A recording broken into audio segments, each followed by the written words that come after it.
video was originally recorded May 2018 at Tibet House, US in New York City. To watch more videos from this program, please visit tibethouse.us.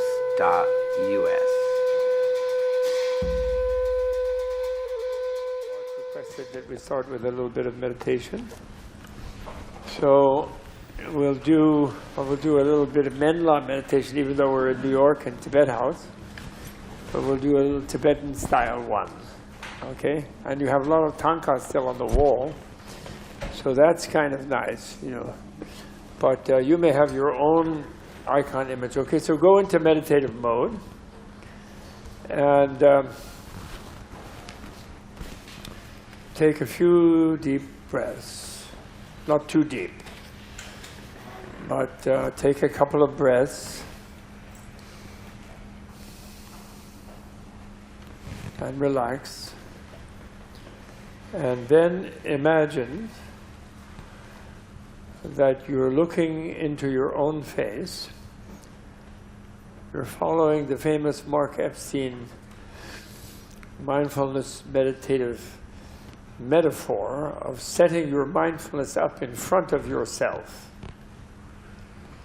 and looking back into your own face and looking to see the real you, to find the real you, and not being sure really if it is the tip of your nose or the middle of your brain or your heart. Certainly it's not the mask of your face. And if you feel a little disoriented trying to do that, looking back into your body and self, body, mind, and self, then just be disoriented and let yourself melt a little bit into maybe acknowledging your uncertainty about who you really are. And then imagine that your melted state, the lump of whatever you are, is in your ideal environment. Top of a mountain, and a wonderful, safe, secluded clearing in a beautiful forest, sitting by a stream. I always like to be sitting on a grassy slope, going down to Lake Manasarovar, with Mount Kailash behind me in the north, and all kind of snow-peaked mountains in a circle beyond the lake, and some fluffy clouds in a blue sky. And then imagine that in the sky, whoever is your most cherished mentor, if you have a teacher, if you're a Zeni, a Roshi, if you're a Tibetan type of Lama, if you're a Vipassana person, maybe a Burmese master, or Thai, or Vietnamese, and whoever is, or some ancient person, Buddha, or somebody in another religion, Krishna, or Jesus, or Moses, or Muhammad, or whoever it might be, that the most amazing being that you'd feel most amazed about if they were here with you right now, in the sky, looking down at you, smiling at you, blessing you, with sort of light cascading down from that person, or persons, if there's a number of such beings in your history or in your imagination. So that you feel like you would feel if this most esteemed person or persons was actually present. And then arise in that context with open self-definition discarding any self-evaluations like I can't meditate, I can't visualize, I'm this, I'm that, whatever, we're thinking about something else. And just temporarily feel you're in the ideal refuge situation, with your mind totally open to what you might come to understand, with what you might come to feel, with how positive you might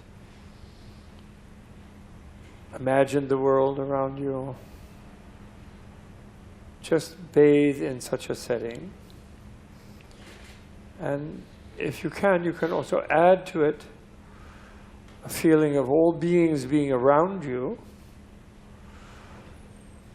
and whatever gracious feeling you may have by imagining this protector beings above you, you want to share with all the beings around you, like a metta thing. May you feel protected, and may you feel grace, and may you feel blessed, and may you feel buoyed up by positive setting.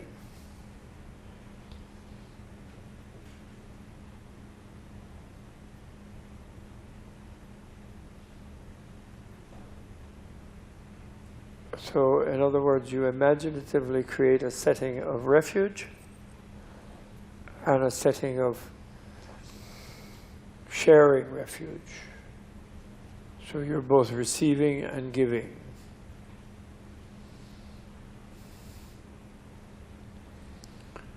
In the Tibetan tradition, at the beginning of a meditation or a session of learning, creating the most positive setting your imagination is capable of is considered essential to a successful session of meditation.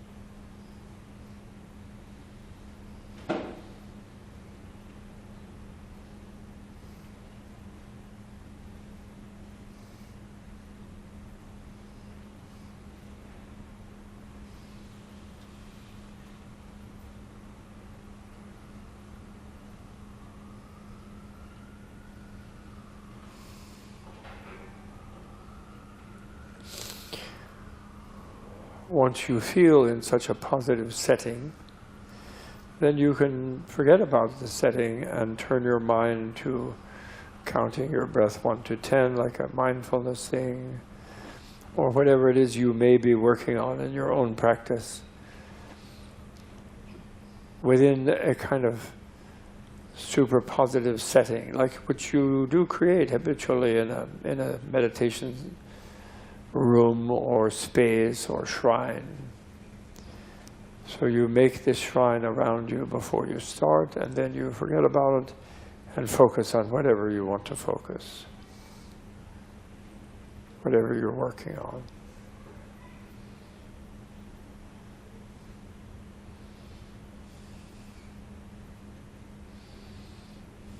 In my own case, I like to meditate on the preciousness of the human embodiment, endowed with intelligence and opportunity, and with compassion and friends and companions and loved ones and loving ones, and how such a wonderful evolutionary opportunity. I should try to waste my time less than I do. That's what I tend to focus on.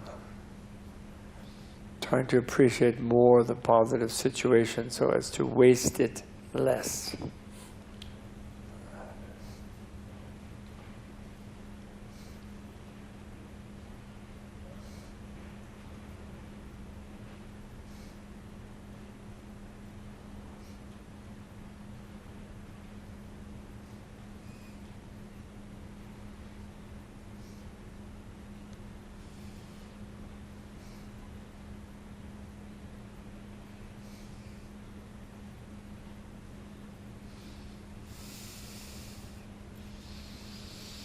Okay.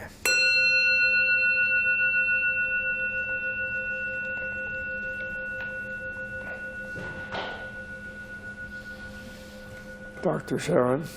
I think it's Dr. Mark. Dr. Mark.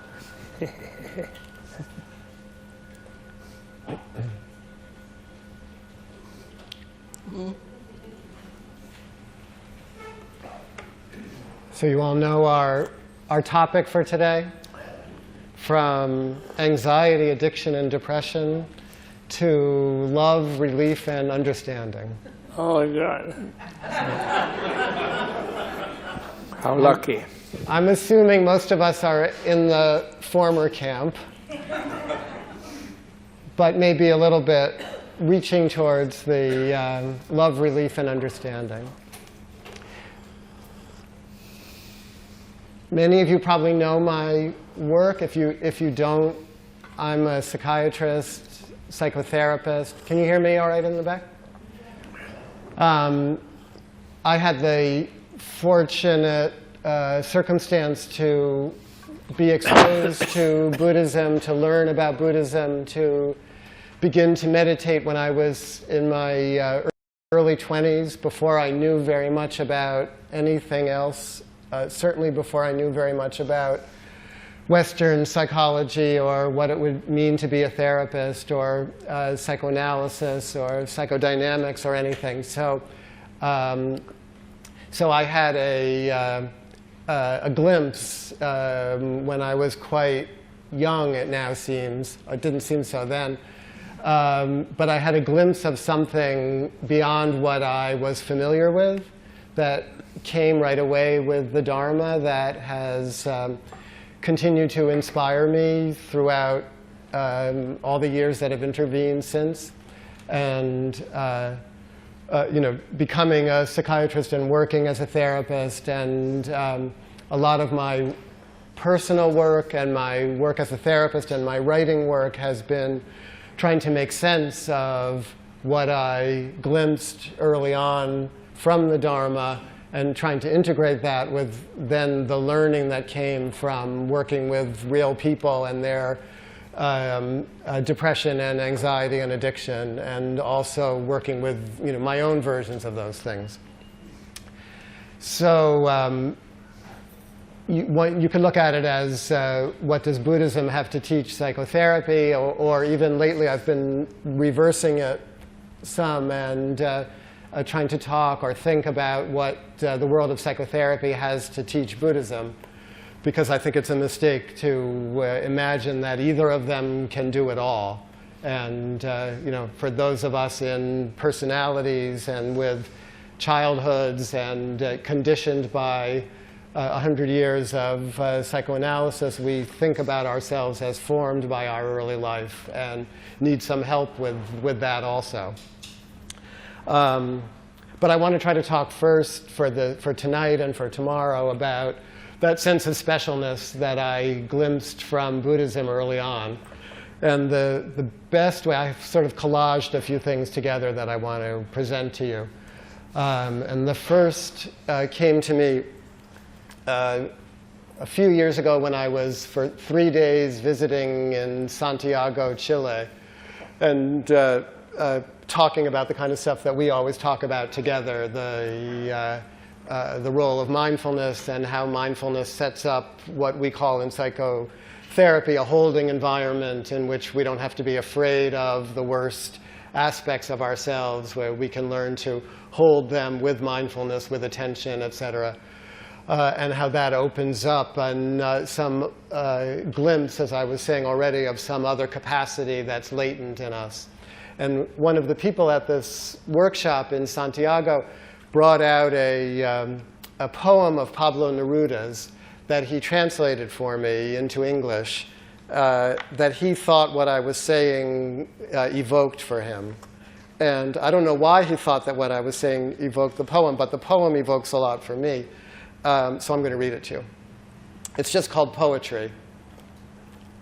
So I'm equating poetry with the Dharma in this poem, reading this poem. And it was at that age, Neruda says, poetry came to get me. I'm not sure, not sure where it came from winter or river, not sure how or when. No, they were not voices, they were not words nor silence, but from a street it called me, from night's branches, suddenly among the others, amid violent fires or coming back alone. There it was, faceless, and it touched me.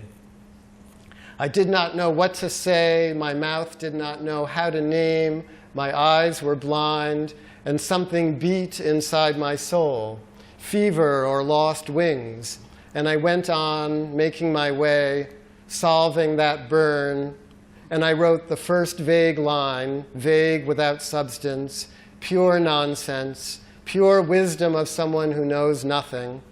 And I suddenly saw heaven scattered and open, planets, throbbing fields, the shadow, wounded, riddled by arrows, fire and flowers, the overwhelming night, the universe.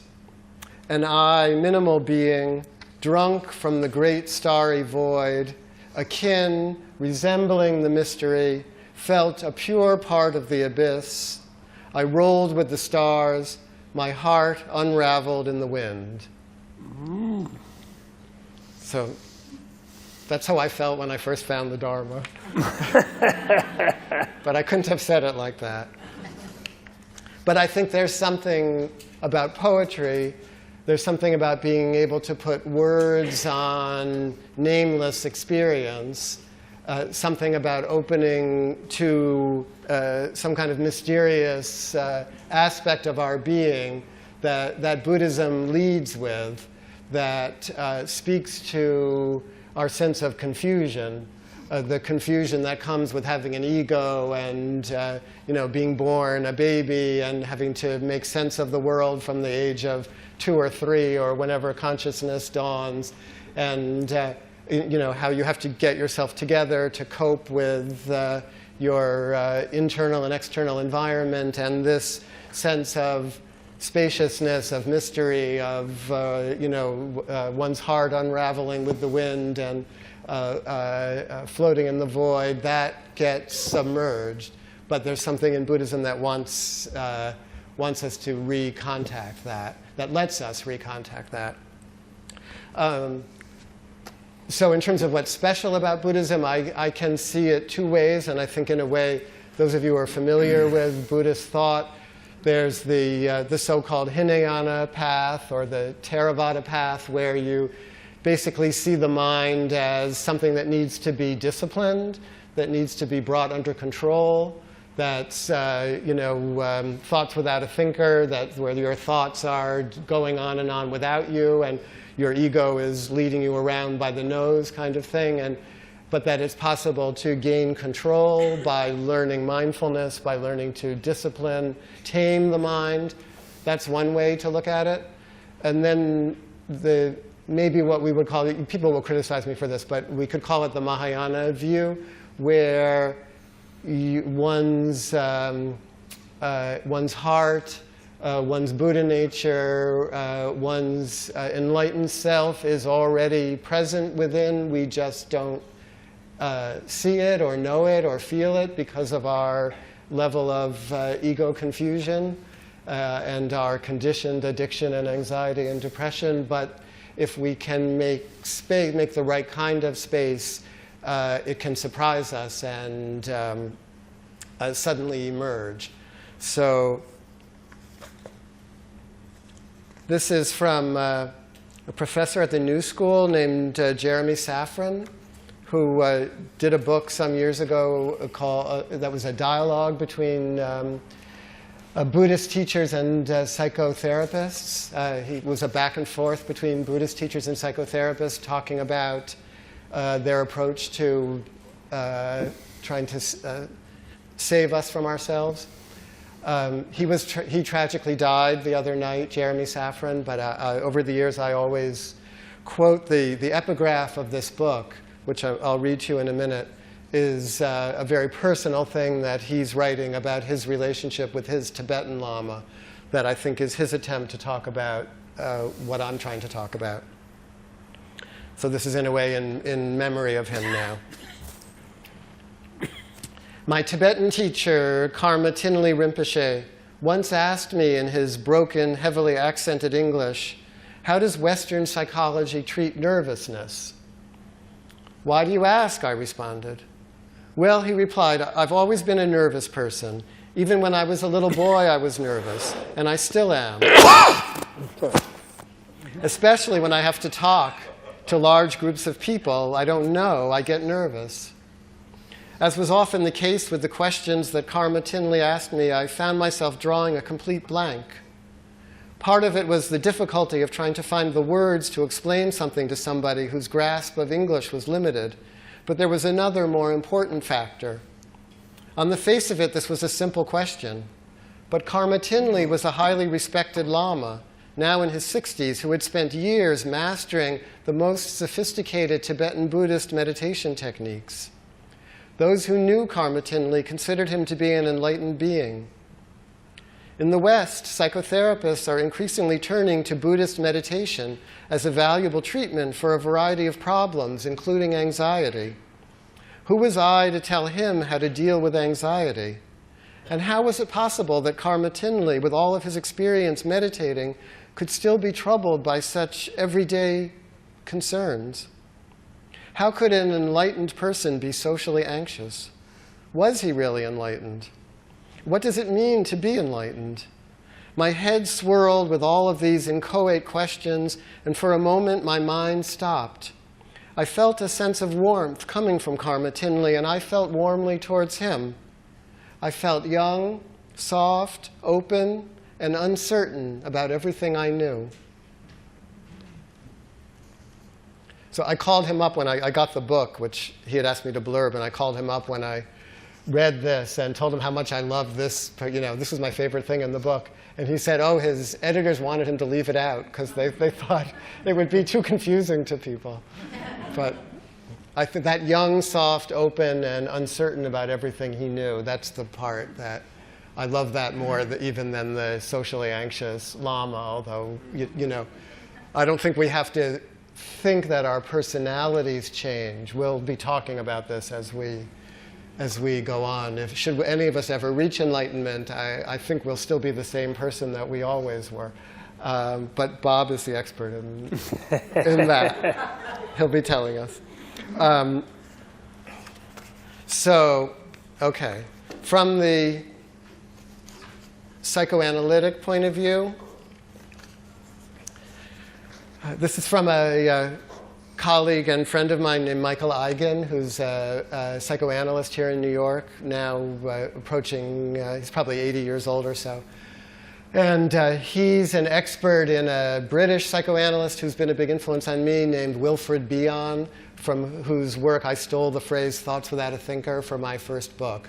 Bion was born in India, came to London, trained as a psychoanalyst, and he had Samuel Beckett as his first patient. And he did a good job with him. They influenced each other, I think. So this is Eigen writing about Bion, but writing about, well, you'll see. I think Bion is trying to describe the worst in us, the worst in us. And I think he's trying to do something more. I feel he is saying we must and can survive the worst if we are to be truly compassionate with ourselves and each other, if we're going to be partners with the capacities that constitute us. One of the great experiences in reading Bion, I think, is that over and over we come through the worst. We survive ourselves, build up tolerance for ourselves, make room for ourselves. So I would say this applies to the Dharma also. That's why I'm reading this. That's what we're doing when we're practicing whatever we practice. If we're not using meditation to avoid ourselves, which is just as possible. Eigen goes on. In the face of the worst that he can experience or envision experiencing, including Beckett, and including total destruction of experience, Bion maintained a faith that openness to the unknowable ultimate reality of a session, of a moment, of a lifetime, is somehow linked with growth processes. I think that Bion must have been close to destroying every possibility of goodness in life and that he speaks from his own experience of surviving the Great Destruction. I think he must have discovered for himself that life erupts in the valley of the shadow of death. I think Bion always had an eye on the backcloth of destruction. He always was facing the horror of himself. A faith that, in spite of all horrors, experience is worthwhile is different from use of faith to avoid experiencing. The faith Bion fought for was linked to intensity of living and risk of openness. So Sharon is the expert on faith, and we had lots of discussions about this way of looking at faith as a willingness to be with oneself in all of one's most conflicted ways, with an eye towards that unknowable, ultimate, mysterious something that the Dharma is opening up for us and kind of magnetically pulling on us and giving us courage, really, I think, and the willingness to not waste time, as Bob's already talking about.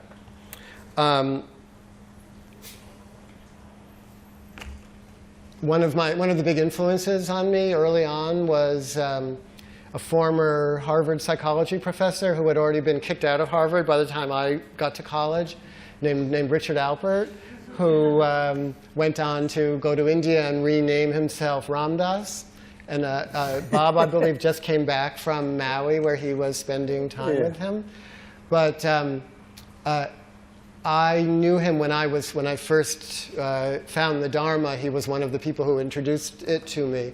And then I spent a fair amount of time in relatively secret classes that he was giving in Cambridge in those years.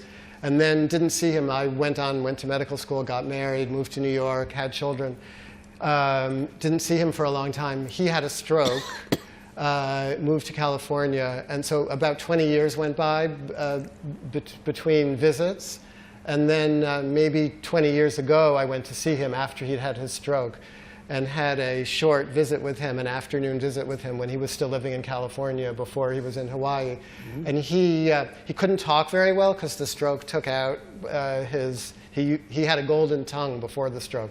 But he had trouble, he could still think, but he had trouble getting the words. But we had a nice sort of elongated conversation that afternoon. And he was kind of teasing me by, oh, are you a Buddhist psychiatrist now? Because he still saw me as being 20 years old, I think, even though I was probably 40. Are you a Buddhist psychiatrist now? And then he said, and I didn't understand him at first, he said, do you see them as already free? And he had to repeat it a couple times before I understood what he was saying. Do you see them, meaning my patients, do you see them as already free? And I thought, oh yeah, he nailed it. Like that's what I try to do. Because that's the great gift of working with people one-on-one, is I can kind of see who they would be if they weren't who they thought they were, which was Ram Dass's great line, that you're not who you think you are. But I can feel that with most people, and so without being preachy about it, if I'm good at what I'm doing, I can kind of pull on that, on what I feel there, is there already in them. I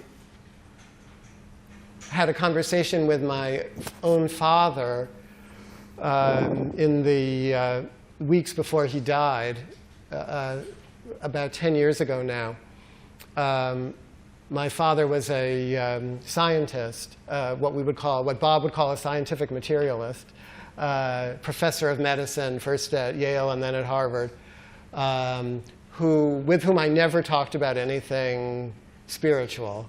When I was first starting out and he got a sense of what I was interested in, he was like, oh, there's a guy working for me. Maybe you could go get a summer job with him. He's kind of interested in this stuff. And it was Herbert Benson, who was a cardiologist who first studied transcendental meditation.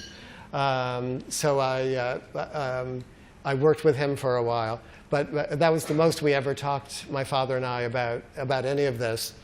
He was proud of my writing, and he had copies of my books in his office, but I never tried to convince him of anything or engage him really with it until he had a brain tumor, the same kind that John McCain has now and that Ted Kennedy died from. But it was on the non-dominant side of his brain, unlike where Ram Dass's stroke was on the dominant side, which is why it took out his speech. But this brain tumor was on the hidden side of my father's brain. So it only affected his sense of balance and direction. So he went on, he was still working and seeing patients and going to the hospital every day until he got lost one day driving home from the hospital, the same route he'd taken for 30 years. And that's when they found the tumor, and by then it was too late. It had already, they couldn't do anything about it. And he, being a scientist, knew what was happening. And I, in my office one afternoon, realized, I've never, now he's going to die, and I've never tried to really talk to him about what maybe I understand or don't understand from my studies about what might or might not happen at the time of death. But I thought, maybe I should try to say something just in case. So I picked up the phone and called him, and he was very receptive. And I prefaced it, I don't know if you're interested, and but I didn't want to, never try to talk about it. But I wanted to try to talk to him in non-Buddhist language, so I tried to find everyday language to present it to him with. So I said something to him like,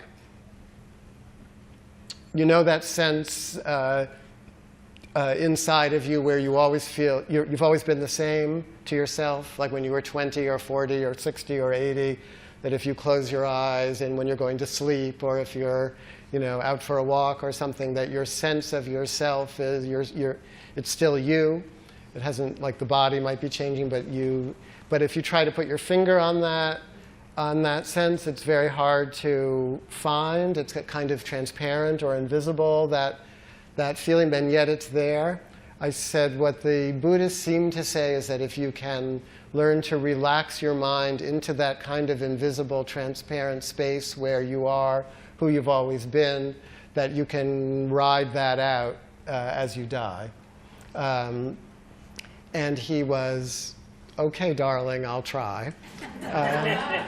And that was the last real conversation that we had. But it was it felt like... that was his last word? He went on to... They insisted on biopsying the tumor, even though there was nothing to do about it. And then he got an infection from the biopsy, and then he dropped into a coma, and that's how he died instead of...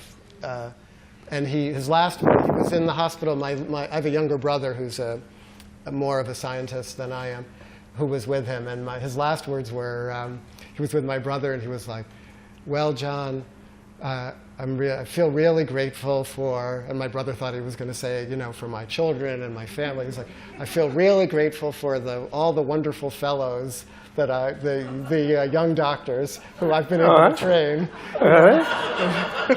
So that's where his love was, So he was going to the right place. I want to come back.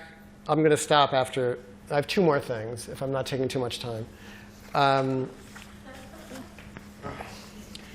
want to come back to poetry and a little more.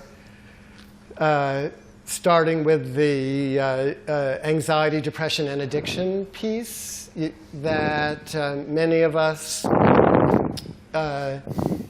grow up having, like coming into our minds, that's what we have is anxiety, or that's what we find ourselves acting out as addiction, or that's what we feel is depression, and we don't understand, but we're kind of gripped by it, and then we have a lifetime of psychotherapy or of meditation or of AA or just of drowning ourselves or starving ourselves or whatever we might do. trying to figure it out. So this is about a poet named Louise Gluck, whose work I didn't know before I read this piece in The New Yorker, but it really moved me, and then I got a little more familiar with her work. So I'm just going to read you some bits and pieces about the poet Louise Gluck. She was born in 1943 in New York City and was raised on Long Island. A sister died before Gluck was born. Her death was not my experience, but her absence was, Gluck writes in an essay.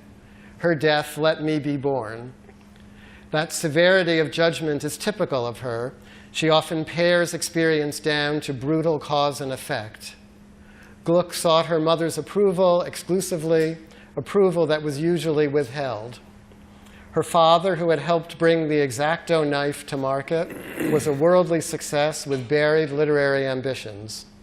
A younger sister appears in Gluck's poems, sometimes as an ally, often as rival.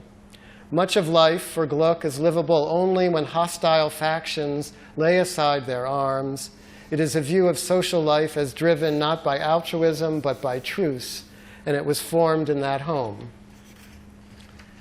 When she was 16, Gluck, suffering from anorexia, nearly starved herself to death. Her formal schooling was sporadic from that moment forward.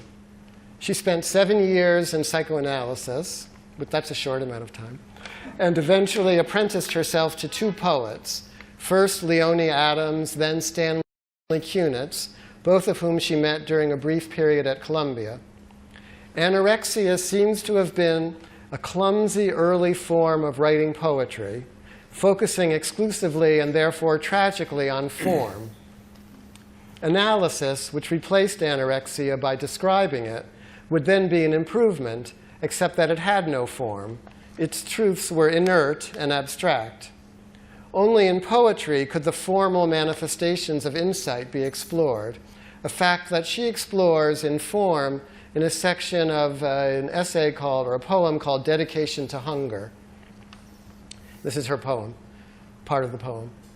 It begins quietly in certain female children, the fear of death, taking as its form dedication to hunger. Because a woman's body is a grave, it will accept anything. I remember lying in bed at night, touching the soft, digressive breasts, touching at 15 the interfering flesh that I would sacrifice until the limbs were free of blossom and subterfuge. I felt what I feel now aligning these words. It is the same need to perfect, of which death is a mere byproduct. I could read it again, but I'll go on. So now the person who's writing the essay about her. Blossom is what grown-ups say little girls' bodies do. To the girls, it feels more like subterfuge. The pair of words reveals so much about what drove Gluck in poems like this one, the need to perfect, certainly, but what poet doesn't feel some version of that need? Gluck's provocative difference was to link perfection with forms of defiance, as she writes in another essay, Education of the Poet. By the time I was 16, a number of things were clear to me. It was clear that what I had thought of as an act of will, an act I was perfectly capable of controlling, of terminating, was not that. I realized that I had no control over this behavior at all. And I realized, logically, that to be 85, then 80, then 75 pounds was to be thin. I understood that at some point I was going to die. Even then, dying seemed like a pathetic metaphor for establishing a separation between myself and my mother. So this is it. It's not just anorexia. Like I think any kind of addiction, the sense that, oh, you're doing it on purpose, but then at some point you realize that actually you don't have control over your behavior at all, and that in fact you're acting out something and you don't even know what it is. And then the effort of therapy or even of meditation practice or certainly of writing, of poetry, is to try to make some kind of sense of oneself, which she is doing. So here's another one of her poems. As I saw it all my mother's life, my father held her down, like lead strapped to her ankles. She was buoyant by nature. She wanted to travel, go to theater, go to museums. What he wanted was to lie on the couch with the Times over his face so that death, when it came, wouldn't seem a significant change. And then this is the end of the essay. There's plenty to be sad about in Gluck's recent work. We expect her to be adept at delivering bad news. But all that severity is paying some tremendous dividends now in a poet who has been on record about misery all along. These new poems are funny, abundantly social, and often where we expect a bitter judgment, merciful. Here she is in Fugue, remembering a child's game of family. I was the man because I was taller. My sister decided when we should eat. From time to time, she'd have a baby. Later, in the same poem, she tells a dream. I had a dream my mother fell out of a tree. After she fell, the tree died. It had outlived its function. And in Crossroads, one of many sublime lyrics, after a lifetime of combating her body, she makes the most unlikely truce of all. My body, now that we will not be traveling together much longer, I begin to feel a new tenderness toward you, very raw and unfamiliar, like what I remember of love when I was young. So I think that's what we can hope for, at the very least. And can I read one more thing? Yeah, why not? All right. Are you OK with all this? Yeah. OK. So just today, I got this book by, do you know who Karl Ove Knausgaard is? Yes. You know Karl Ove Knausgaard? Norwegian writer of a 6-volume series called My Struggle, where he details every moment of his, every moment edited as a novel of his growing up and having children, and his alcoholic father and his depressed mother and his own. Anyway, he has a new book that just came out called Spring, where he's writing to his newborn baby. I just read the beginning of it today, and it's wonderful, so I'll read it to you, because I don't think you will have seen it yet. He's writing to his 3-month-old. You don't know what air is, yet you breathe. You don't know what sleep is, yet you sleep. You don't know what night is, yet you lie in it. You don't know what a heart is, yet your own heart beats steadily in your chest, day and night, day and night, day and night. You are 3 months old, and as if swaddled in routines, you lie on a bed of sameness through the days. For you don't have a cocoon like larvae do. You don't have a pouch like the kangaroos. You don't have a den like the badgers or the bears. You have your bottle of milk. You have the changing table with nappies and wet wipes. You have the pram with the pillow and the duvet. You have your parents' large, warm bodies. Surrounded by all this, you grow so slowly that no one notices, least of all yourself. For first you grow outwards by gripping and holding on to the things around you with your hands, your mouth, your eyes, your thoughts, thereby bringing them into being. And only when you have done this for a few years and the world has been constituted do you begin to discover all that grips you, and you grow inwardly too, towards yourself. What is the world like to a newborn baby? Light, dark, cold, warm, soft, hard. The whole array of objects in a house, all meaning deriving from the relations within a family, the significance that every person dwells within, all this is invisible, hidden not by the darkness but by the light of the undifferentiated. Someone once told me that heroin is so fantastic because the feelings it awakens are akin to those we have as children, when everything is taken care of, the feeling of total security we bask in then, which is so fundamentally good. Anyone who has experienced that high wants to experience it again, since they know it exists as a possibility. The life I live is separated from yours by an abyss. It is full of problems, of conflicts, of duties, of things that have to be taken care of, handled, fixed, of wills that must be satisfied, wills that must be resisted and perhaps wounded, all in a continual stream where almost nothing stands still, but everything is in motion, and everything has to be parried. I am 46 years old, and that is my insight, that life is made up of events that have to be parried, and that the moments of happiness in life all have to do with the opposite. What is the opposite of parrying something? It isn't to regress. It isn't to withdraw into your world of light and dark, warm and cold, soft and hard, nor is it the light of the undifferentiated. It is neither sleep nor rest.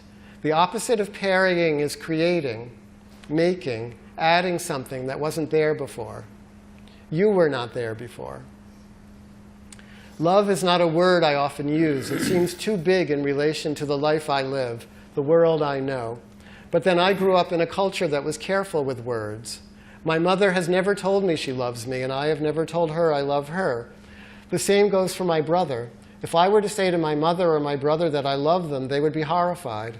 I would have laid a burden on them, violently upsetting the balance between us, almost as if I had staggered around in a drunken fit during a child's christening.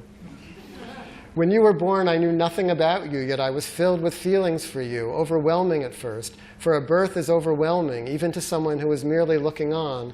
It is as if everything in the room grows denser, as if a kind of gravity develops that draws all meaning towards it, so that for a few hours it can only be found there, later becoming more evenly spread out, subjected to the everyday, diluted with the eventlessness of all the hours of the day, and yet always there.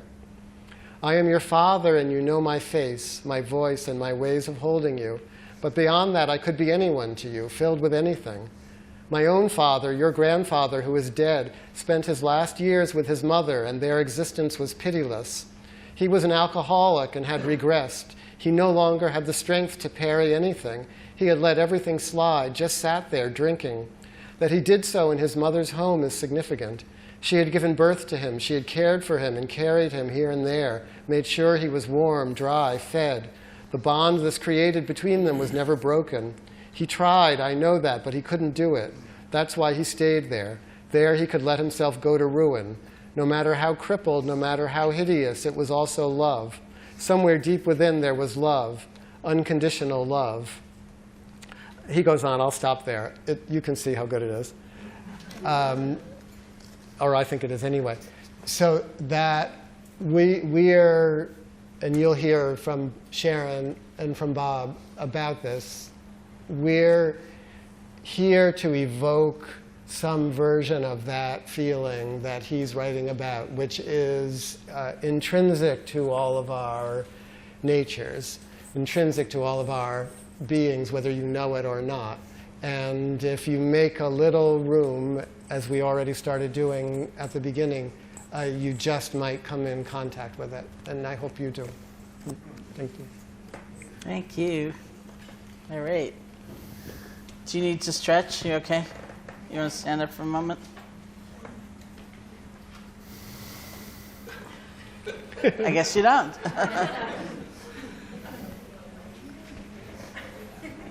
You can if you want to.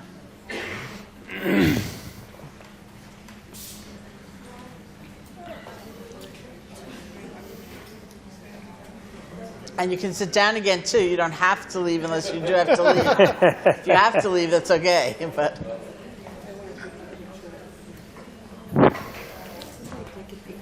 Yeah, sure.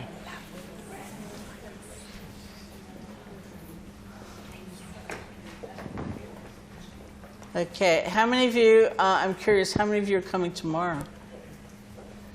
Okay. Because, of course, tomorrow we have quite a lot more time for practice and questions and things like that, which will be really good. I'm also really curious, how many of you were drawn to one or all of the words anxiety, depression, and addiction? Is that why you're here? And I can't even quite remember the other three. It's release, understanding, and love, relief. Love. Oh, I forgot love. That was really scared. See, I couldn't even remember love. How many of you were drawn to one or all of those three words? Because something in the nature of the Buddhist training, certainly of the Theravadan school in which I was so largely trained, really tends to emphasize the problem. It's almost like the motto is, let's get real. And what's real for most people is the direct experience of the problem, and that's where we start. It's with that honest and open and loving experience of what the problem is. But I always remember I wrote one book called Real Happiness at Work, and the first time I met with the editor, we were just in like a Pan Quotidian somewhere near here, and she said to me, what do you want the chapter headings to be? In other words, what do you want the table of contents to look like?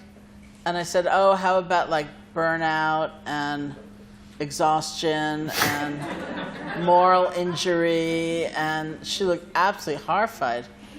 And she said, how about like balance and integrity and, you know, whatever. And I said, that's like what I said, you know. But,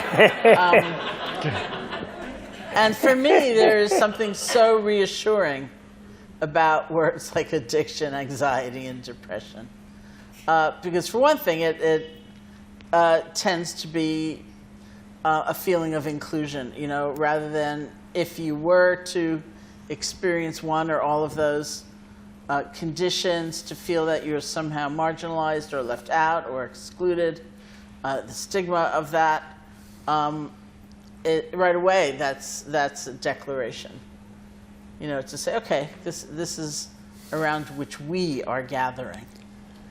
And there's also the invitation, of course, to be different with all of these things. Because the purpose of that kind of exploration is not to just kind of go round and round and round and round the same experiences we have every day, but to see what it's like when we approach with love and release and understanding. And what that different framework, that different context, that different holding environment, which I learned from Mark in terms of beyond,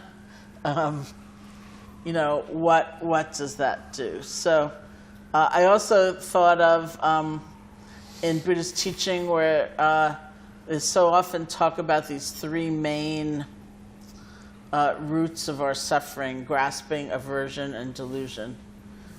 Grasping, holding on, clinging, attachment; aversion being anger and fear in some schools; and delusion being, in this context, sort of being cut off and being confused, being spaced out, you know, not connecting to what your experience is.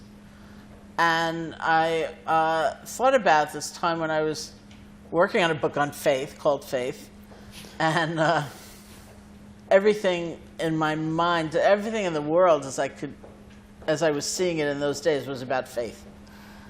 And I thought about those three tendencies of holding on and pushing away and that kind of spaced out, numbing out, as being really ways of having misplaced faith or misplaced trust.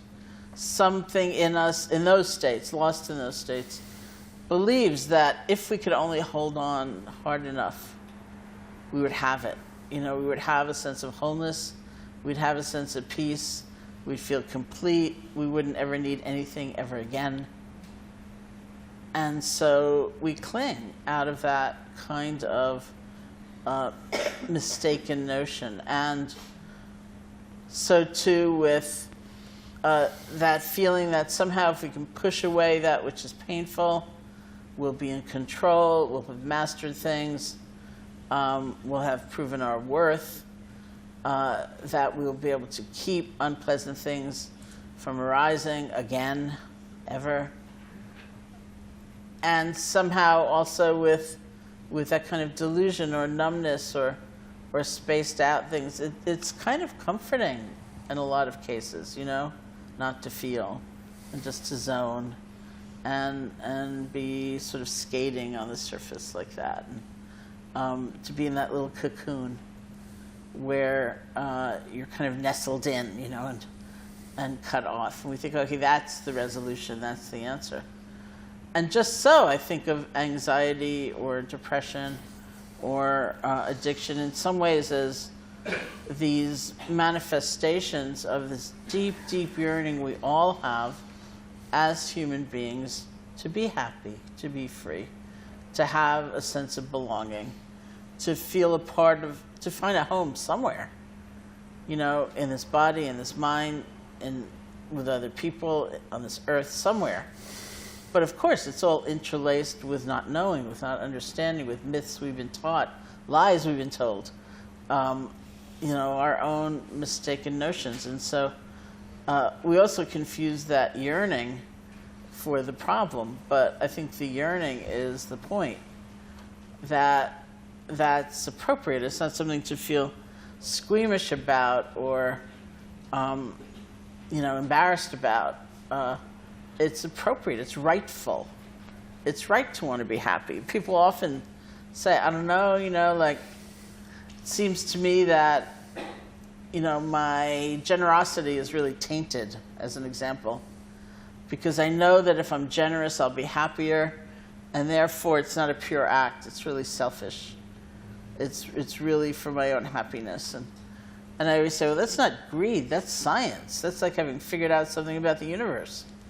You know, if you withhold and you're withdrawn and you can't connect and you can't give and you never relinquish anything and you're, you know, just holding on, you're not very happy. That's true. And if you connect and you care and you offer and you wish well to others and you give, you have a kind of generosity of the spirit and you thank people and you smile at people and you pay attention to people, you'd be a lot happier. That's also true. If you figured it out, you know, that's good. Like, we wouldn't have to shy away from that. And so, you know, the main thing I was thinking of for tonight and emphasizing was, first of all, honoring that wish to be happy. And to see that not as a problem. But in some ways, when that urge toward happiness, or we could call it yearning,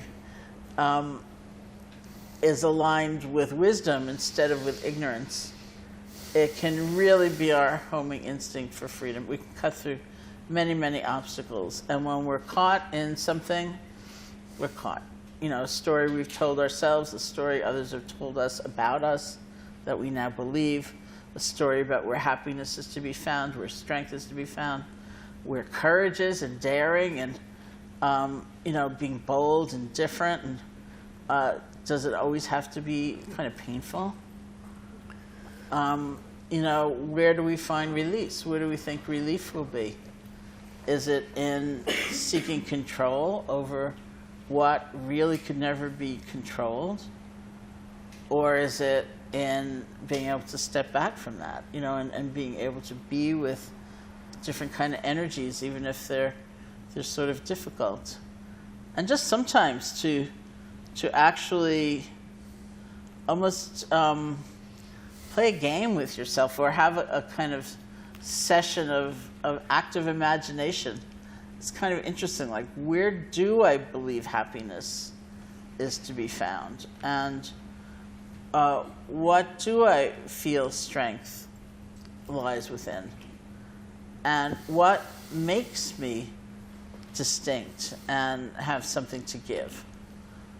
There have been many times when I've been asked a gazillion times, you know, I don't know if I should really get balanced. I don't know if I should really meditate much because I'm an artist and I need, I think, to be tortured in order to create. It needs to come from that place. And, or I'm extremely ambitious in the world and I don't want to lose my edge. I think if I were to be balanced, I would just be sort of like inert, you know, vegetative, and I'd be, you know, mellow enough, but, you know, I'd just be like there, lying there. and not getting much done. And where does creativity come from, really? Where does accomplishment come from, really?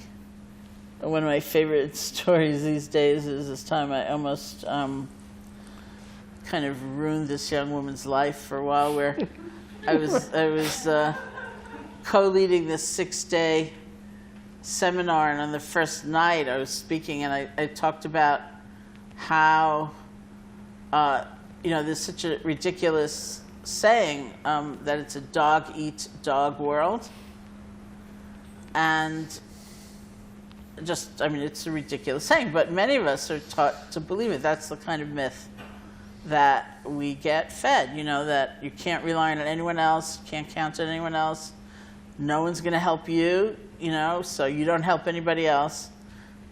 It's all up to you. Just forge ahead. Doesn't matter how many people you crush.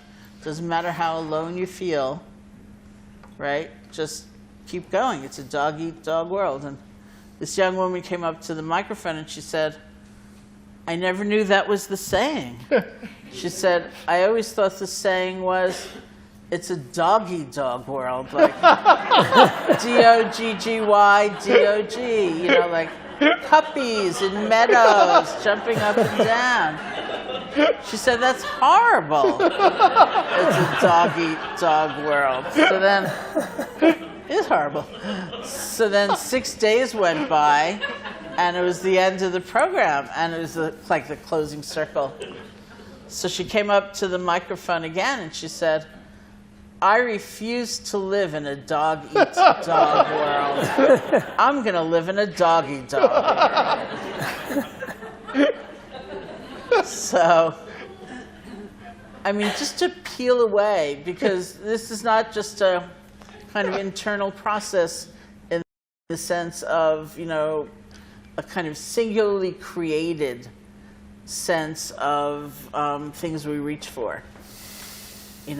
Pushing away people, or going faster so it doesn't catch up to us, whatever it is, or not letting ourselves feel, whatever it might be. It's born of many conditions, right? There are many contributing factors to that. And Mark brought all these great books to read. I didn't bring the book that I'm about to read, but I don't know, probably 5 times in the last 2 days, people have brought it up. This book called Lost Connections. Did you read it? Not yet. Did you hear it? I don't know what you'll end up thinking about it, but the subtitle is something like The Real Cause of Depression. What? The real. It's called Lost Connections, The Real Cause of Depression. Yeah. Is that it? Oh. Antidepressants don't work. Yeah, well, that is another thing, but that I don't necessarily agree with. But, it's about connection and how we are so phenomenally lonely these days, by and large, because the old ways we used to connect have kind of dissolved in so many ways. And we don't have that kind of social fabric or network that would once sustain us, so that, there's a way of expressing yourself. Even if you, even if you felt crummy, for example, maybe you could help out somebody else within that community. And there was a way that you then felt a different sense of worth and something like that. And those things are not so prevalent anymore. And so here we are, not only needing to try to find solutions from within, but looking at creating systems and patterns and networks and ways of being with one another that will actually make a difference with all of these things, because the suffering is phenomenal. And the irony, of course, is that nobody sets out to suffer more. We set out to feel a whole lot better than we feel, and we just fall into these patterns and these ways of being that are so often so destructive or damaging. And so understanding is a huge thing, and the ability to step back from one's patterns instead of either hating them or falling into them, just to step back and take a look is a huge thing. And this is what we really we talk about when we talk about mindfulness. It's so much fun for me to be here with Bob and Mark. Dr. Bob and Dr. Mark. And there have been, I don't know, countless times when I've sat up here with Dr. Mark, for example, and he talks about D.W. Winnicott, whom we did not talk about today, as one of his great influencers, who is a psychoanalyst, right, in the 50s. And one of Dr. Winnicott's famous sayings was, "Just be a good enough mother." Just be a good enough mother. And in response to the gender difference, Mark says, I'm going to quote Mark throughout this story, Mark says, well, it was the 50s in Great Britain. The people who were presenting with the kids were the mothers. So let's say, be a good enough parent. And somebody always raises their hand and says, well, what's a good enough parent? And Mark says, somebody who can survive their child's rage. And then somebody raises their hand and says, what does it mean to survive your child's rage?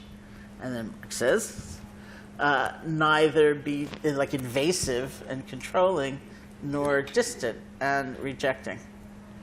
Retaliate, not to retaliate and not to abandon. Yeah, not to abandon and not to like retaliate. Thank you. You know, and there's just this place in the middle where you can be with in a very different way. And then I always say, that's mindfulness. That's what we call mindfulness. You know, to be with in a very different way.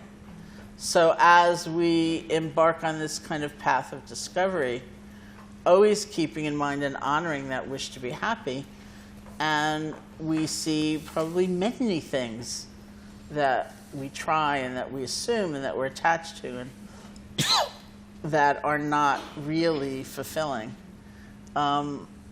It's always in that light, you know, of holding this in a very different way. And just so, we also see those courageous shoots, you know, that come forth when we do try, or we do look at things differently, or the fact that we, you know, come to a place like this and it's hot, and that's okay.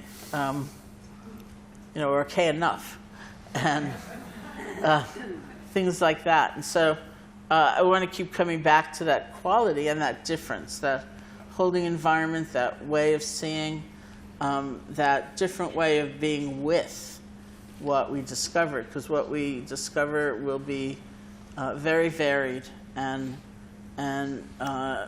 different in many ways, both the glorious attributes that we have and some really difficult places as well. Okay, so I think that's it for now. Dr. Bob? Oh. Okay. Thank you. Dr. Sharon. Thank you. She's a doctor too. Mark and I conferred a doctorate on her at Menla, our upstate center, because we both felt that, you know, if we're going to be doctors, she should also be a doctor. That, you know, what does it mean to be a doctor, you know? A doctor of philosophy, what does that mean?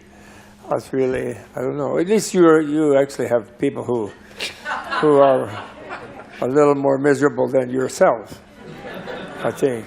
But I wanted to ask people, how many people today had a moment of pure joy? Look at these happy campers. Yeah. No wonder Mark likes to tell you about what? Anxiety?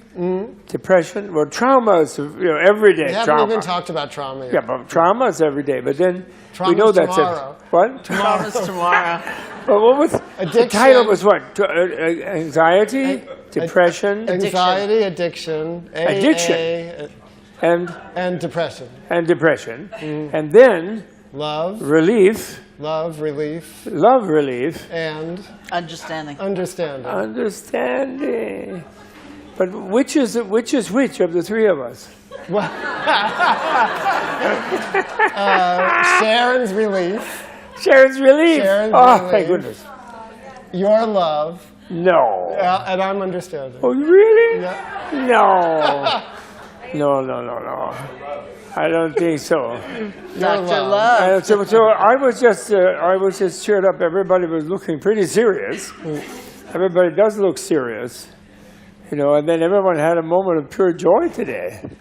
Not quite everyone. So, what? Not no, quite everyone. Most of them. A lot of hands went up.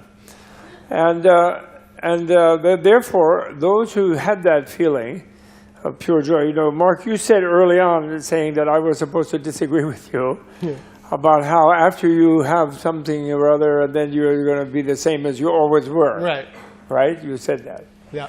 So, but really, what did you mean by that? You know.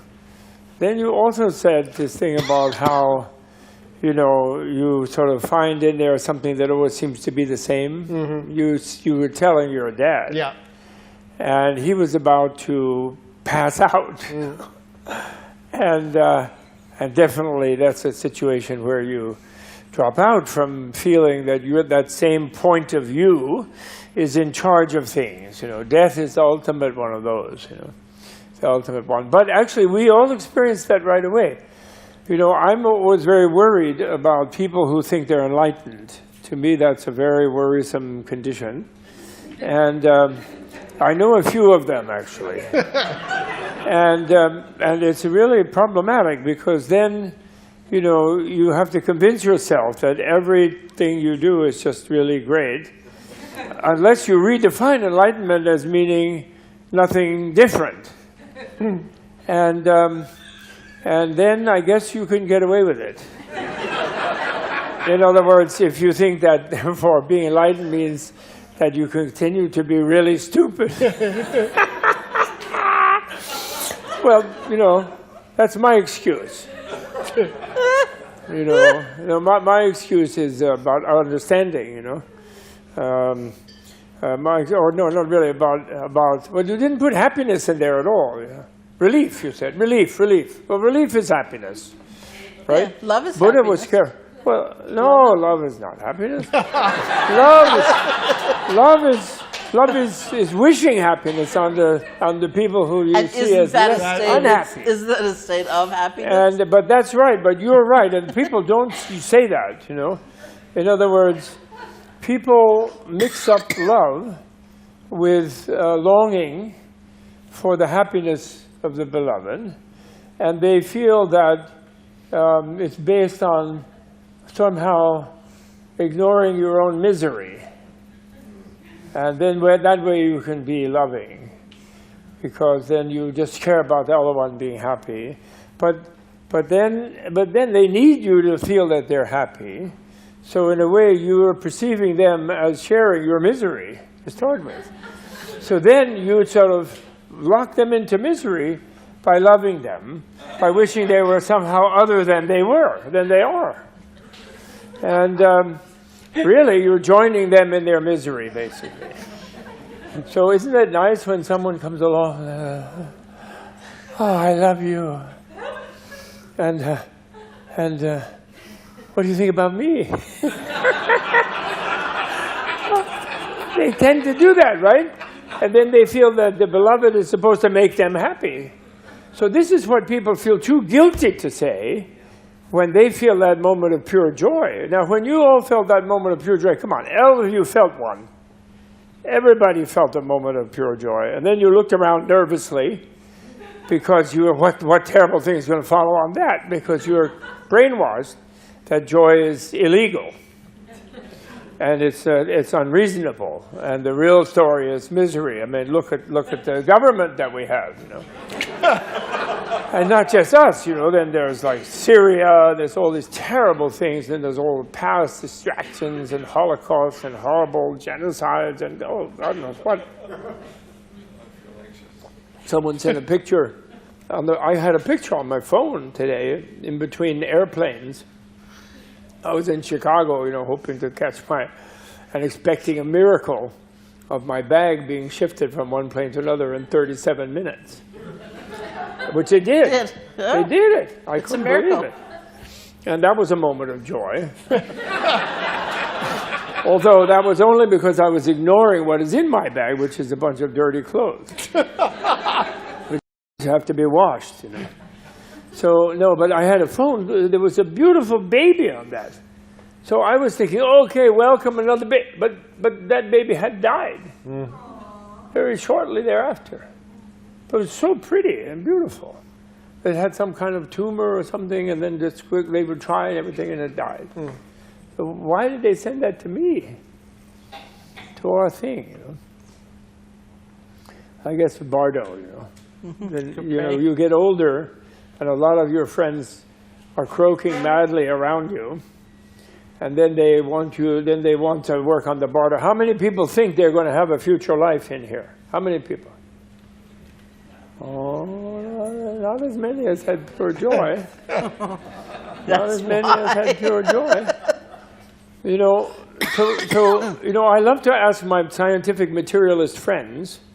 Nowadays, one of my favorite things to ask them is, could they tell me? I'm so ignorant of the history of science. I'm a humanist, you know. You know, the humanities side of the faculties, you know. They're the ones the least paid, and they're not in the STEM thing that everybody wants everyone to do, you know. You know, what, engineering, and never mind.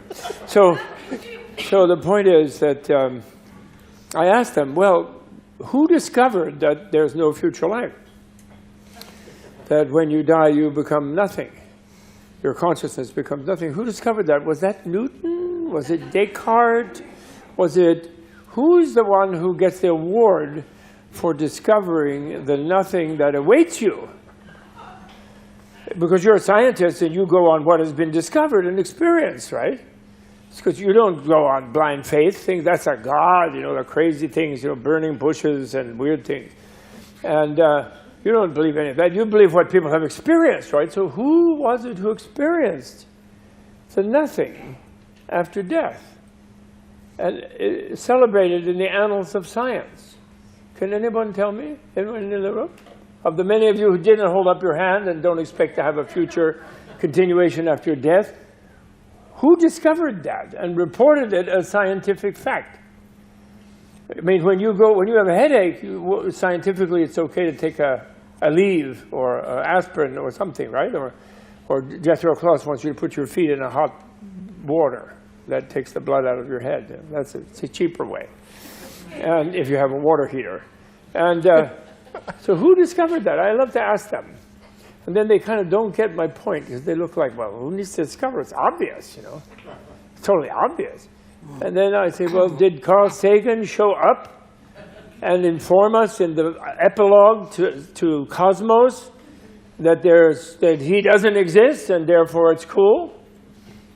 Is anybody? Who's going to show up and tell? Oh, what? Cosmotopper. What? Cosmotopper. Cosmos. Cosmotopper? Yeah. What's Cosmotopper? Cosmos Hopper? Marion. What? Remember George and Marion, the ghosts that came back to Cosmotopper? I don't know that. Oh, I don't know that.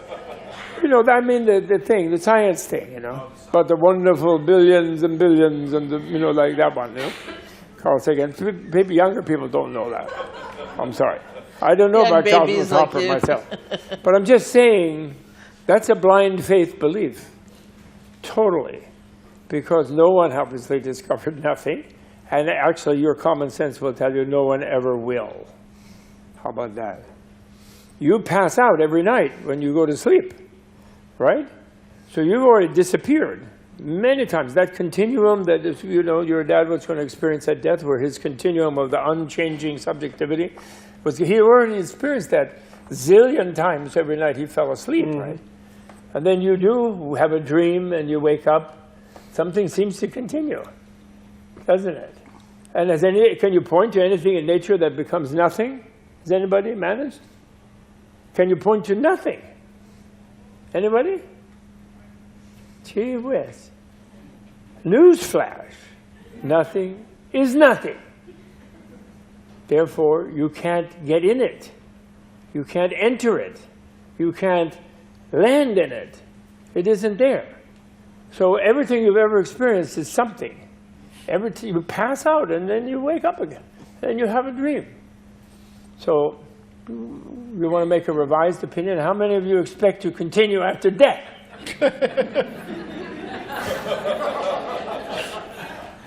Oh, another thing, I wasn't being tricky tonight. How many of you are afraid of nothing? There, it's a couple of hands. Usually I get a lot of hands on that one. Many people. Then I say, if a real-life Rambo stood up here and said, I ain't afraid of nothing, what would you think that meant? That would mean they were not afraid, right? So how can you manage to be afraid of nothing? Isn't that a little bit nutty? A little bit nutty. But there were only a couple of brave people who held up their hands. I know that. So the piece about love is, to be truly loving, you have to be aware of your own joy. You have to be, it has to be based on some kind of bliss of your own. And then you then want to share that. Don't you think logically that's the case? Because otherwise, and then you have to be able to see other beings as potentially happy. Well, you said you see them as all right. Somebody asked you? Yeah. So what does it mean to see them as all right? It means to see that there's some happiness in them. Or look at you. You're looking up here. You're thinking. Your mind is working. You're like, is it relief or addiction? You know, and you're thinking that, and you're pleased with yourself. God, all these spare parts. You get older, you have a lot of spare parts. And so you have joy. You know what joy is. You all know that. You're healthy. You're sitting there. You know, look, Mark is enjoying one leg being over the other. The thigh, this part of the thigh feels happy on that part of the thigh. So you're like happy there. That's a kind of joy. Your leg has a joy sitting there, right? But we don't pay attention to that because we're worrying about some other thing, you know. So when you say you will be like you always were, then that means you are some way that you don't admit to yourself that you are. Doesn't it? There's an aspect of ourselves that we don't have access to that actually knows better than we do. I'm quite proud of myself nowadays about one thing, several things, but one thing in particular. When I got my PhD at Harvard, and I handed my dissertation to only two guys in my department, lucky for me, there were only two people. And I wrote, instead of writing for partial fulfillment of the requirements for a degree in Buddhist studies in the Department of Sanskrit and Indian Studies, I didn't write that. I was about to write, because that's what I should have written, Buddhist studies. But I didn't. I wrote Buddhology, which didn't exist at Harvard, and still doesn't, I'm sure. And I don't know why I did that. I just did it, you know. Maybe it sounded more Germanic or something. I mean, I have no idea. I didn't have an idea. And then the chairman of the department talked to my advisor. He says, Mas, do we have a subfield here called Buddhology? And my friend, the slight Japanese guy, you know, he says, well, Dan, we do now. Which was so great, but I'm very proud of that. Why? In my field, in all academia, Buddhist studies means studying some weird things that some strange pre-modern people did, following around some weird guy who didn't know that he was just going to be the way he always was. And he was wearing an orange toga and barefoot and going around asking for free lunch here and there. But they know for sure that he wasn't enlightened. And how do they know that? He didn't have a PhD from Harvard. And they do. And that makes them enlightened. Because they have all the knowledge of our great civilization and are really modern, and they know that they don't have to worry about future life, and they know like all kinds of things, and they know about depression and alleviation and addiction and non-addiction. They know all kinds of things. And he didn't know about any of that, right? Buddha didn't know about some guy shooting up on heroin, the opioid epidemic, did he? He couldn't have. They didn't have syringes at that time. Right? So he couldn't have been enlightened. And he wasn't presiding over a planet that is destroying itself by the human beings in it who don't care to turn down the light switch. and or maybe have a nuclear war, or discover impermanence in the atom, and if there's infinite energy in every atom, and we could all vaporize instantaneously given the right chain reaction right here now sitting in this room. Or the Dalai Lama, my favorite is Dalai Lama is so naughty. When he received the Templeton Prize in St. Paul's Cathedral in London, and after he had to listen to 1 hour of boring speeches before he got up to give his acceptance, and by that time he was so tired he didn't want to give a speech. So what he wanted to do was give away the money he had earned, and his secretary wouldn't give him the briefcase with the check in it, because he got a $1.7 million and gave 1.5 to Save the Children Foundation to give to malnourished children in India, and 200,000 to the Mind and Life group, to keep talking about science so they can discover ethics, which was his purpose in talking with them. And they wouldn't let him do it. So then he had to give a speech.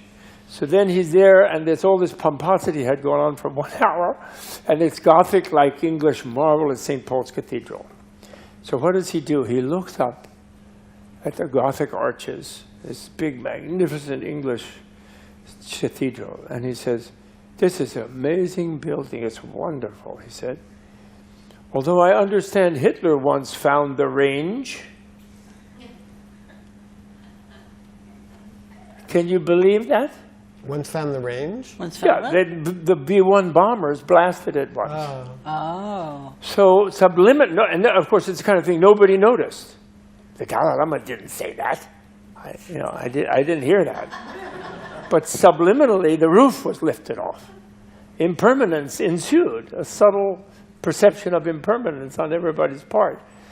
So everybody felt a little bit relieved, Like, so, I like to do that too, especially when I give a speech, not in New York, everybody here is so blasé, but I love to give it when I give a talk in Kansas or in Missouri or Mississippi. I talk about how Buddha met God. Don't think Buddhists don't believe in God.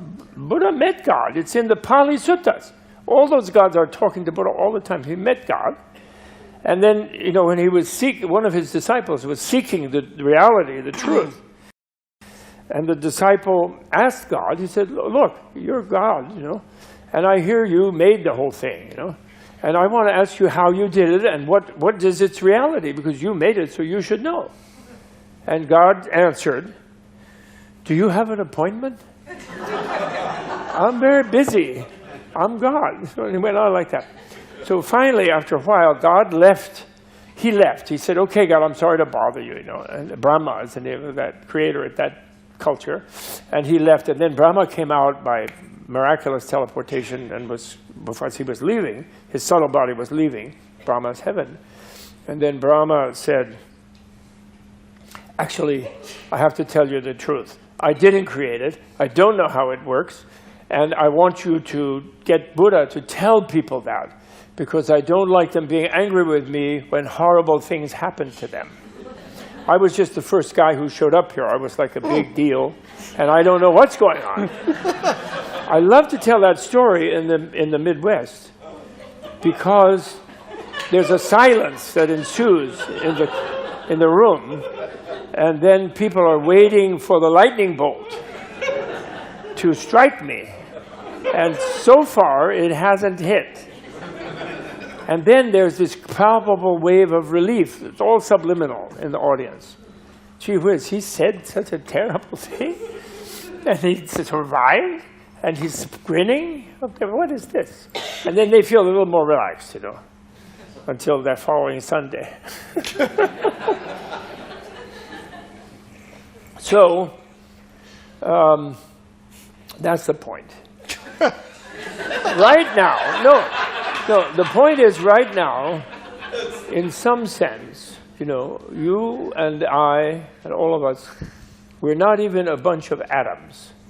A scientist would tell us that we see faces and surfaces and light and concrete and things, but actually the reality of it is all these particles. And they are zapping around, and nobody knows what they're doing. And even they blow them up in big, expensive machines, and they come up with the Higgs boson, and they feel, oh, okay, there's something underlying mass. And then they make a big newspaper article, and they get another 20 billion to build another one. to blow more things up. And then in the bottom of the newspaper article, the last few sentences, they say, well, the other thing, though, is that all of this is only 3% of the matter in the universe. And 97% of it is dark matter and dark energy, and we haven't seen that yet. Because it's dark. The 97% of it they haven't seen yet. How many cyclotrons do they want us to pay for before they somehow come up with what 90% of it is? They have no idea. It's the big standard theory, Big Bang and all this kind of thing and all that. And there's no nothing, and you're going to be nothing, though. And I mean, come on. These people are a bunch of psychos. Seriously.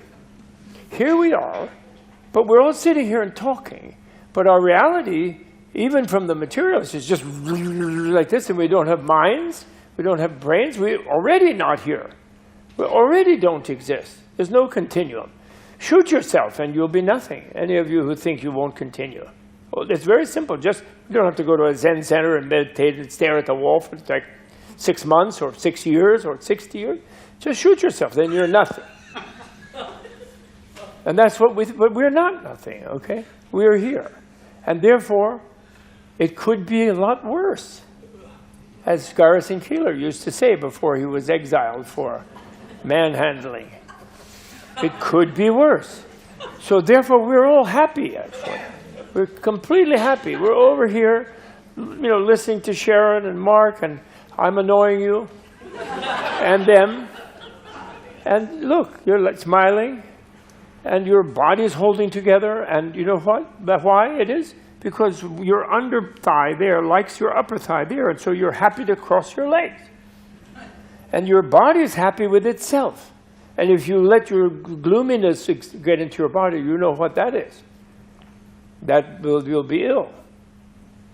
So you're made of bliss, actually. That's what Buddha discovered. Don't give me this. It doesn't take a Buddha to discover suffering.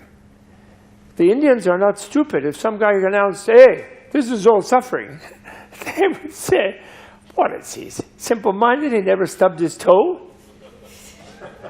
He never, cut his finger? He didn't, lose his girlfriend? Or he had, a number of them, but, they didn't annoy him. Of course, that's not what Buddha discovered. Buddha discovered bliss. The third noble truth, but he was clever like a psychiatrist. He didn't call it bliss, he called it relief. Because he knew he wouldn't get arrested for talking about relief. If he talked about bliss, they'd all suspect him. Seriously. But relief is bliss, don't you think? Relief of suffering is bliss. What else is bliss? And that's how you have to see people if you're going to see them as well. And you're going to have to see that actually they know that, or they wouldn't show up at your office. But they are convinced that it's really not right, it's not good enough, and isn't that. And then in our culture, it's terrible, because there's no former life, and therefore everything wrong gets blamed on mom and dad. They just did it wrong. They didn't read Dr. Spock. They didn't read Winnicott. So they weren't good enough moms. They just were pain, They did this, and now I'm neurotic, and it's all their fault. And luckily, you're going to be a better mom and a better dad for me, so then, then you're helping me, Anyway, I don't want to go into it too much. But the point is, Buddha discovered bliss. And that's the relief, And as love is on this side, understanding is that side. You're so brilliant, Mark. Love is over here, and understanding is over there. And in a way, they're the same thing. Because if you understand yourself, you will count your blessings. And you'll find your bliss. You won't do like the New Yorker cartoon that I didn't like. Where they, Joseph Campbell famously said to Bill Moyers, follow your bliss. Remember, I don't know if you remember that. Some of you will remember that. So they had a cartoon in the New Yorker 20 years later. And there was a guy out in front of a church who was panhandling with a tin cup. And he had a sign on his chest that said, I followed my bliss. He wanted a quarter, to get a hot dog to go along with the bliss. You know? So that's the third noble truth, and that's real happiness. And it's not only, it's real happiness, period. I think it was the more fun one. And real happiness at work. Right, that wasn't as much That fun. was a little harder. And, you know, I was talking to some people just lately in Honolulu, and they were a little gloomy mood because it was raining, and the volcano blew up on the island next door. But they're very worried about America, because pretty soon robots are going to be doing everything, and there's going to be no jobs. Much worse than now they're blaming it on immigrants, and they're blaming it on globalization, and they're blaming it on whatever. But then finally, it's just there'll be no one left to blame it on, and then nobody will be work. And the one thing that this person was reporting to me, some conferences about that with Silicon Valley moguls and all the people talking about the robots, you know. And the truck drivers are all going to be out of work. What are we going to do with all the truck drivers being out of work? And truck stops will be depopulated. None of them had thought, how about changing the culture where you don't feel you have to work, and you don't feel your worth is by working and sweating somewhere and suffering, but you could just have worth by being a human being? What would happen? How could that be? How could that be done? And of course, these people are all super workaholics, so they couldn't imagine that, so they didn't think of that as a solution. But that's what Buddhist monks do. Look at these Zen monks. Buddha, do you know how Buddha appeared to his mom? Do any of you know the legend?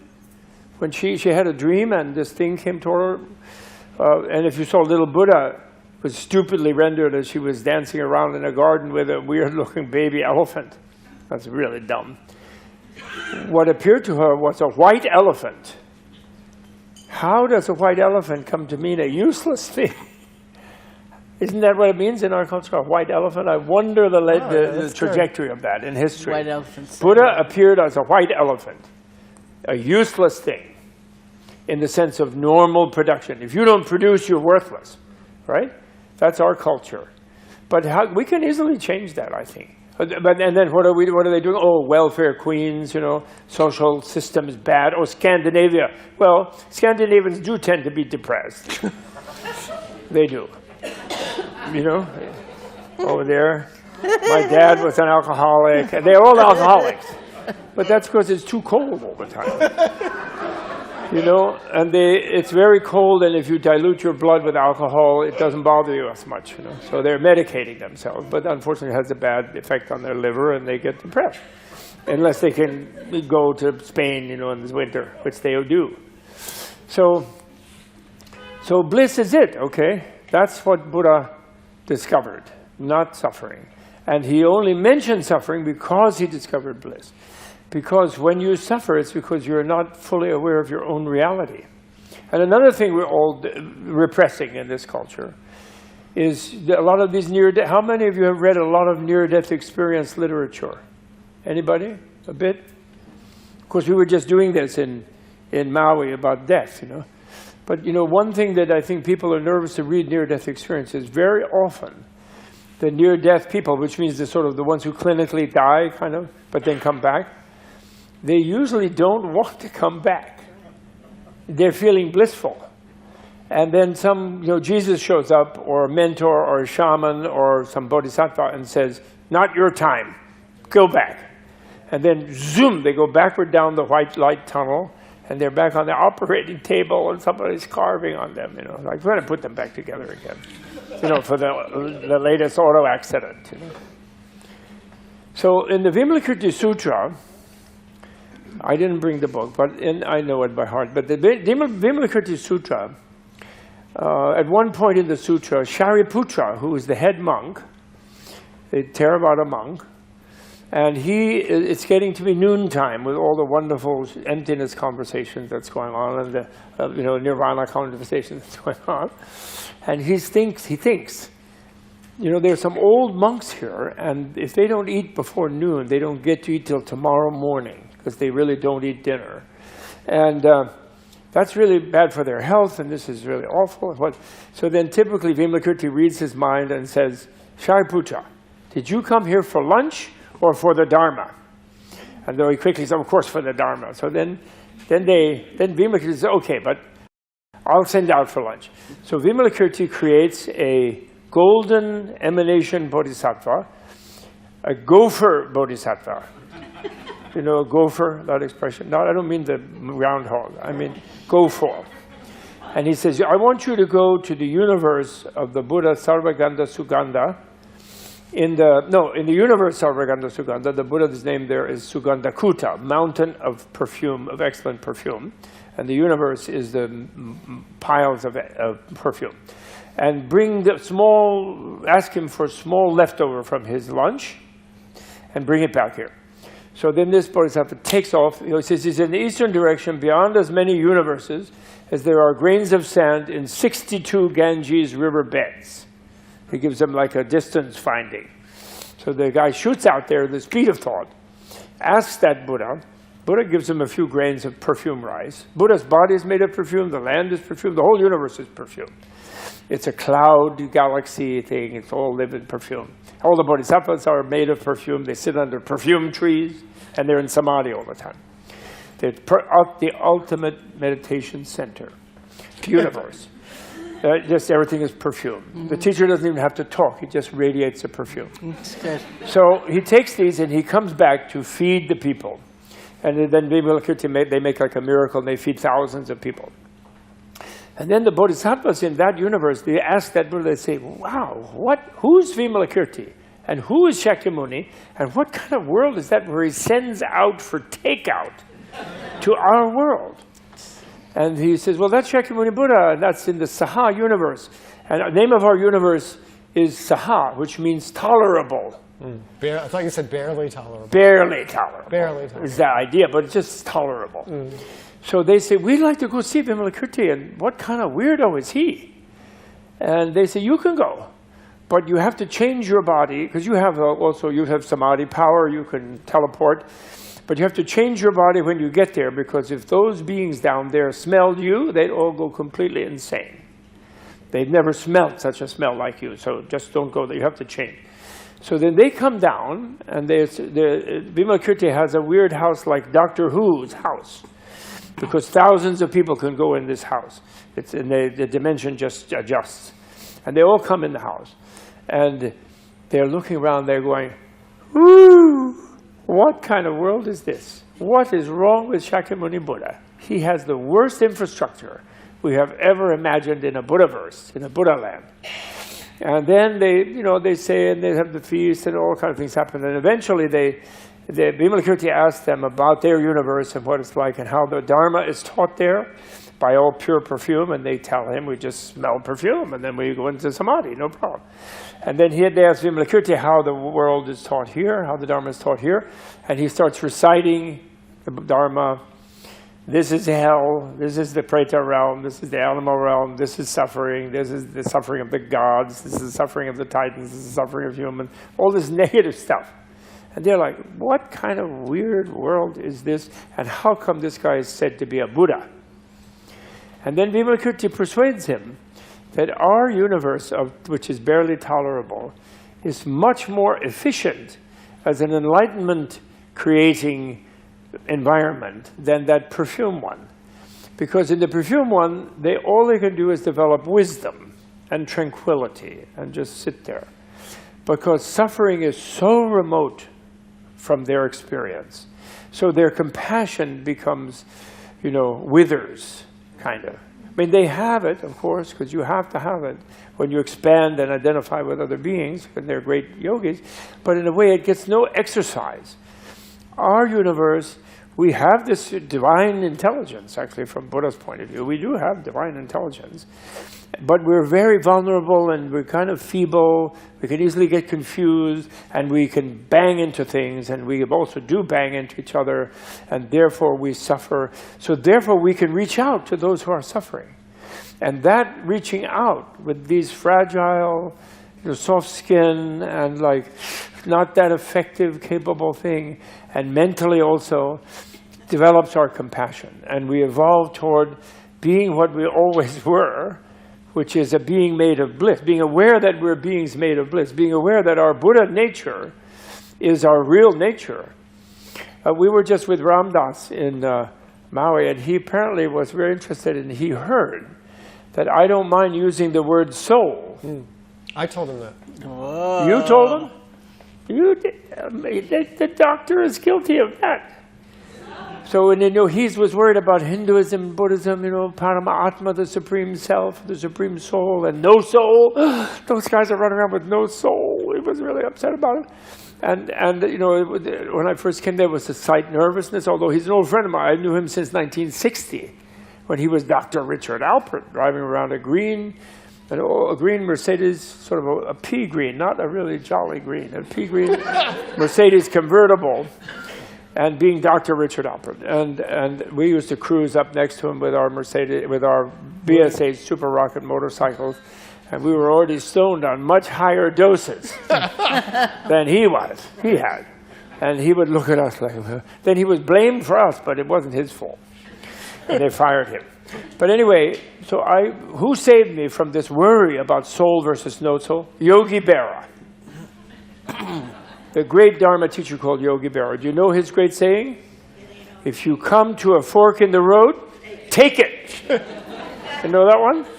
Actually, I'm going to look up. There must be a book of his other saying. I'm going to get him on my Kindle so I can have some more Yogi Berras. He really teaches the Dharma, Yogi Berra. Take that fork. Just take it. Isn't that good? That's how to deal with duality. Good and evil, pain and pleasure, etc., relief and suffering. Take it. Perfect. Really. So everybody was relaxed. And he said later, I'm with Yogi. Yeah. And he waved at me over there. Right? You saw that.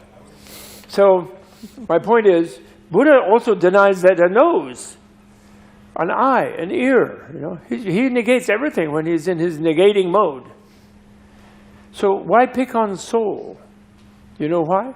Because early translators in Buddhism, they were trying to escape, like the scientists, from hellfire, from preachers, from Christianity, the church, which was going to send them all to hell if they had a little fun.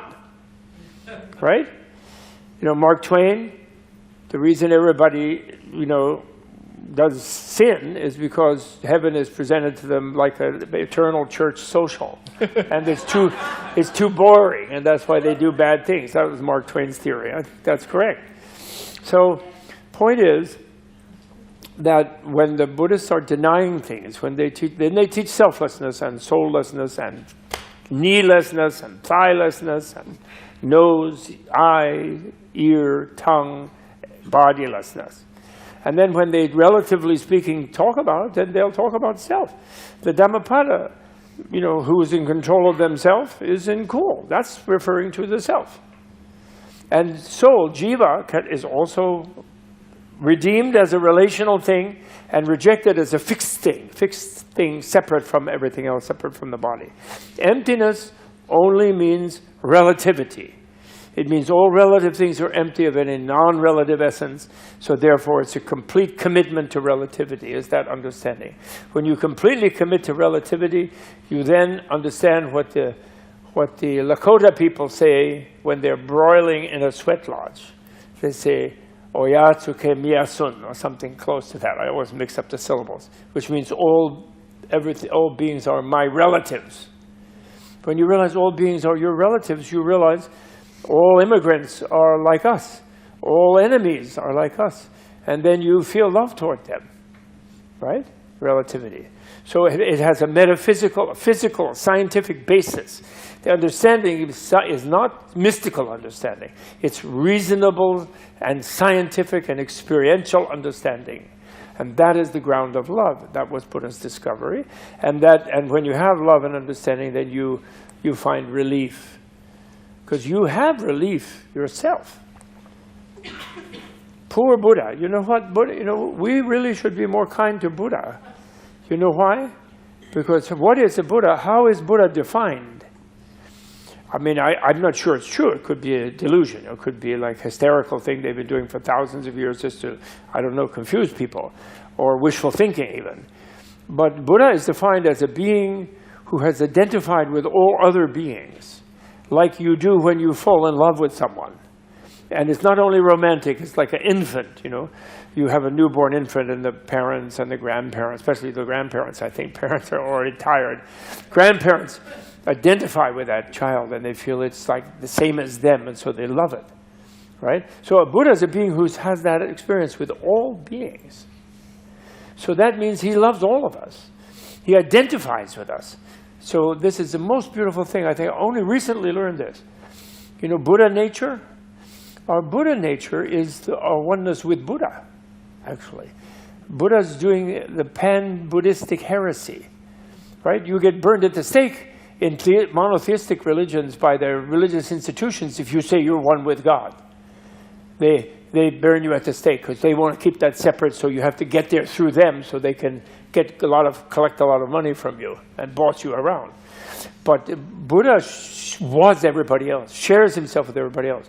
So when you put yourself down, when you identify yourself as a miserable creature, as like not having enough, as not enough, and this is nobody likes me enough, and I don't have enough, and when you do that, you're insulting Buddha, who thinks he's you.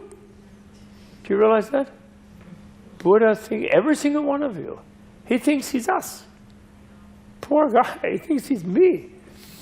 He doesn't know how miserable I am. And I think I know. I don't know how to identify with the Buddha in me that thinks it's all bliss. I haven't learned, but I will. I've gotten close enough that I know I will. And so will you. You don't have to be a Buddhist either. You do not. You just have to be aware of your own reality. Really fully aware of every level of your own reality, beneath the subatomic particles, beneath the disappeared, in there in the quantum zone where there's no quantums, because everything is the speed of light. So every mass is infinite, everybody's all interpenetrated in the realm of pure light, which is what we finally reduce ourselves to, right? Pure light that is not different from dark, because there are no shadows in that level of light, supposedly. Okay? But isn't that nice that, you know, you would think Buddha nature is some sort of impersonal thing, you know. But actually our Buddha nature is Buddha himself. And he himself in that level is the same as all the Buddhas. And yet each one as an individual, and poor Shakyamuni, he's responsible for us. People in Manhattan, all of them. And now the cockroaches. And the crocodiles, that guy, that Pinchan thinks there's crocodiles in the sewers. He's responsible for them too, Buddha, right? So he's experiencing us in our everyday trauma, not knowing our everyday Buddhahood, right? Oh, there you go. You encapsulated it right there. So okay, so that's enough. I've annoyed you all enough. It's actually. And we stopped. We only have 5 minutes. And back to Dr. Mark. You even now, chanted us. Dr. Mark will cure me of my Should I get out of the way? Although I want to say one thing about Tibet, actually. I had a great dream.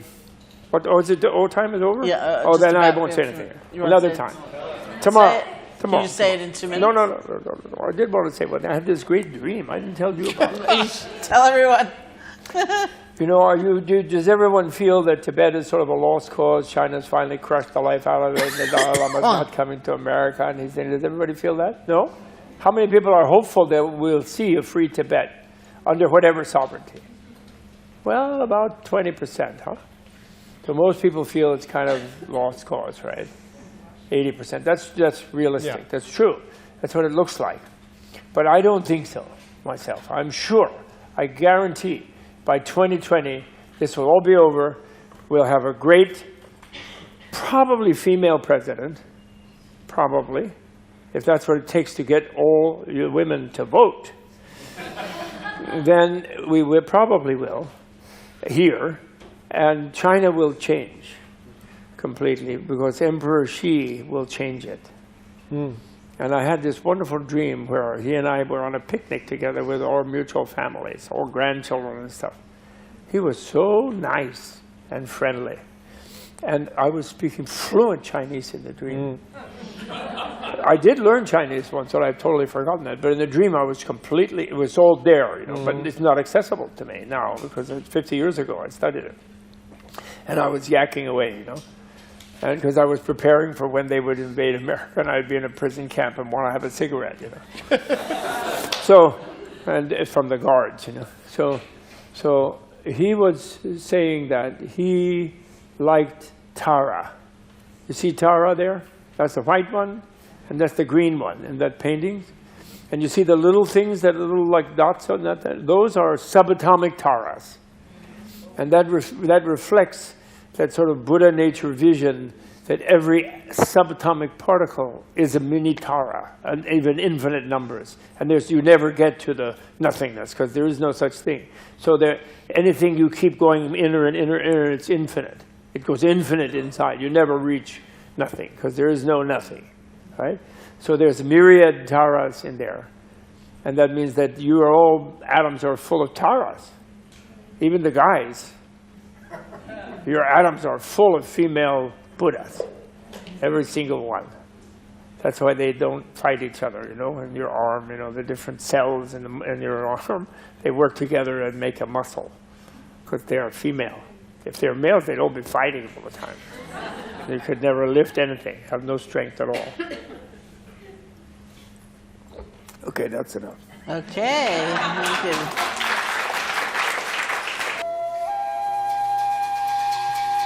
This video was brought to you in part through the generous support of the Tibet House US membership community and viewers like you. To learn more about the benefits of Tibet House membership, including special trips with Robert Thurman and geographic expeditions, please visit tibethouse.us.